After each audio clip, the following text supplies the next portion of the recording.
Welcome. In this video I'm going to show you how you can obtain the common language effect size measure for a one sample scenario using Python and my stikpetP library.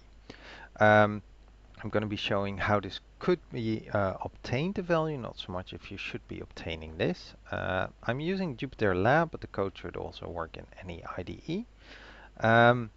So the common language effect size measure can be actually calculated in different ways. So to show you how it can be done, I'll first need some example data. So I'll import pandas so I can load a CSS file, student statistics, which contains some results from a survey among students. I don't need all of its data. I just need a one field, an ordinal field. So I'm going to be using teach motivate. Which was about if the students felt like the teacher could motivate them. As you might notice, these are not in the proper order, so I'll also use a variable coding, which has a dictionary with a number for each possible category in the proper order.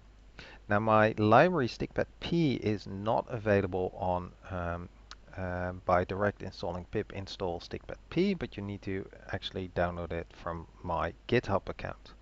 Once you've installed it once, you can load it just as any other library. And the function of interest is ES, short for effect size, common language, and then OS for the one sample version. It takes as input simply the data.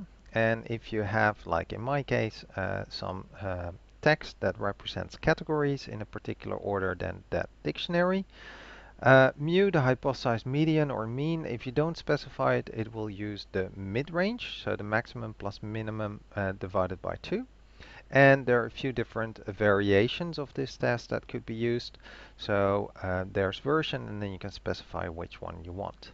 So the default is it calculates the number of scores above the mu value plus half the ones that are tied.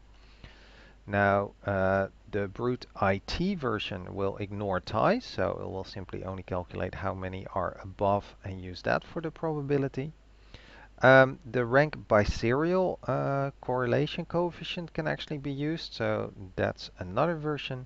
Or the standard normal cumulative density function. And as you can see, they're relatively close to each other.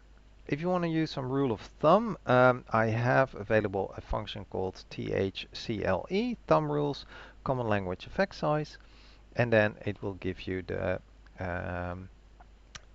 a rule of thumb classification, so in this case medium, according to a particular source. You can actually also convert it to a rank by serial itself and then use any of the rules of thumb for a rank by serial.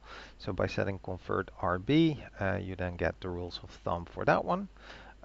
Or you can actually convert it to Cohen's D, and then you can use any of the qualifications from that one, from those rules of thumb. To actually see the conversion itself, you can use the ESConvert function, feed it the effect size measure, and in this case from the common language to rank by serial or to CoND. Alright, I hope this video was helpful, and I thank you for watching.